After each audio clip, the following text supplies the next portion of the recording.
Hello from Volunteers in Medicine here in Chattanooga, and I have the pleasure, who am I speaking with? Peyton Williamson. I'm the Patient Resource Navigator. So Peyton, you have been a part of the VIM team for actually not that long in some ways, but in other ways it feels like a long time. I'm sure so much has been accomplished, which we're going to talk about a little bit. So you came aboard, what, August, September? September, yeah. September. Early September. Okay. And we knew that it would be a window of time because I'll kind of cut from the beginning to the end of the story because what's the next part of your journey? Medical school in fall. Yeah. So with much prayer, Peyton was led to us, and it's been exciting several months and really developing, and that's what I kind of share from our heart, a pilot project, how to better serve our patients and unmet needs besides the primary care that we provide for our uninsured. So tell me a little bit as far as that journey and some of the success stories that we could share that's happened so far. Yeah, absolutely. We have a COVID vaccination form that we rolled out to kind of get more information about our patients' vaccination status and encourage them to get vaccinated if they haven't already. So that's been a great success, and we're getting a lot of results from that. We also have rolled out a social needs assessment, which essentially is a survey that patients can fill out that kind of documents their needs outside of their direct health care that they receive here. Sure. So things like housing instability, food insecurity, transportation barriers, things like that.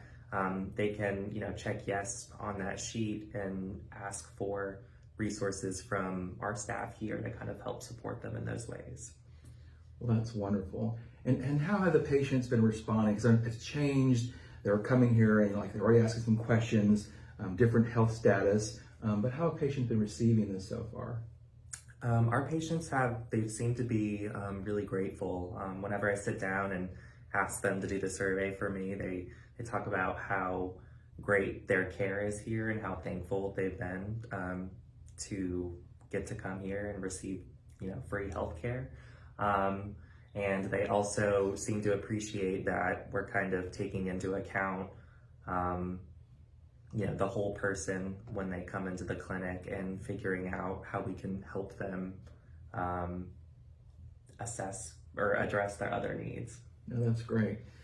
On another conversation, will be similar. We'll have Melinda Kraft, and she is the other side of this. And like Peyton's in-house dealing with resource access, patient primary conversations here in the clinic setting. Of course, he's also been going out and talking with partner agencies. I believe there's a resource directory that we're just kind of vetting that's over to how many? It's like probably at around 115 resources in the community that we've been able to connect with or offer their services to our patients. That's great. And once again, the purpose of that is, providing this as an access point for our patients that we serve, to empower them to make those contacts for everything from food assistance to, I know without too many details, we've helped some folks stay in their homes and their housing. And that's, you can imagine, that's the whole holistic, you gotta have a place to lay your head at night, and you gotta have food in your belly, all that health prevention journey.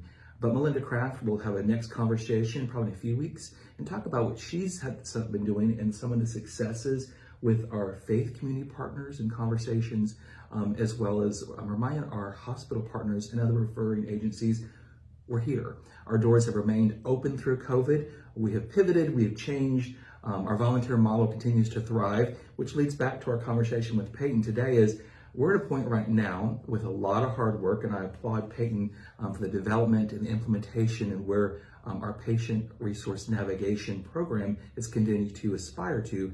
If you have something that's touching your heart and you want to learn more, there's volunteer opportunities with that.